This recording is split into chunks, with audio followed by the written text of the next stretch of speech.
Department ನಲ್ಲಿ ಕೆಲಸ ಪ್ರಾರಂಭಿಸಿದಂತಹ ತರುಣ್ಗೆ ಬೇಗ ಮದುವೆ ಮಾಡೋ ಕನಸಿತ್ತು ಅಮ್ಮನಿಗೆ. ಸುಧೀರ್ ಪತ್ನಿ ಮಾಲತಿ ಸುಧೀರ್ ಈಗ ಮಗನಿಗೆ ಮದುವೆ ಫಿಕ್ಸ್ ಆದ ಖುಷಿಯಲ್ಲಿ ಮನದ ಮಾತನ್ನ ಹೊರಗೆ ಹಾಕಿದ್ದಾರೆ. ಅದು ಕನ್ಫರ್ಮ್ ಆಗದೆ ನಾವು ಹೆಂಗೆ ಹೇಳೋದು? ಕನ್ಫರ್ಮ್ ಆಗುತ್ತೆ, ಕನ್ಫರ್ಮ್ ಆದ್ಮೇಲೆ ಹೇಳ್ತೀವಿ. ಆಷಾಢ ಮುಗಿಬೇಕು ಆದ್ಮೇಲೆ ನಿಮಗೆಲ್ಲ ಒಳ್ಳೆ ವಿಷಯ ಫಿಕ್ಸ್ ಆಗಿದೆ ಅಂತ ಹೇಳ್ತಾರಲ್ಲ.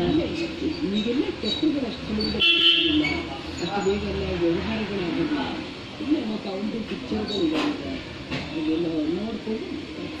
ಹೌದು, ನಟಿ ಸೋನಾಲ್ ಜೊತೆ ತರುಣ ಮದುವೆ ಸುದ್ದಿ ಕೇಳಿ ಬಂದಿತ್ತು. ಅದೇ ವಿಚಾರಕ್ಕೀಗ ತರುಣ್ ಸುದ್ದಿ ತಾಯಿ ಮಾಲತಿ ನಿಜ ಅಂತ ಒಪ್ಪಿದ್ದಾರೆ. ಇಲ್ಲ ಒಂದು ಹಂತ ಬಂದ ಕೂಡಲೇ ಖುದ್ದು ತರುಣ್ ಎಲ್ಲವನ್ನ ಹೇಳ್ತಾರೆ ಎಂದಿದ್ದಾರೆ ತರುಣ್ ತಾಯಿ. ಇಲ್ಲ ಅವ್ರನ್ನ ನಾನು ಸರಿಯಾಗಿ ನೋಡಿ ವೇಟ್ ಮಾಡಲೇ ಇಲ್ಲ ಅದೆಲ್ಲ ಆದ್ಮೇಲೆ ಅದಕ್ಕೆ ಇಲ್ಲ ಏನು ಗೊತ್ತಾ, ಏನೋ ಇಲ್ಲಿ ಹೋದ್ರೆ ಇಲ್ಲಿ ಹೋಯ್ತು ಅಂತಾರೆ.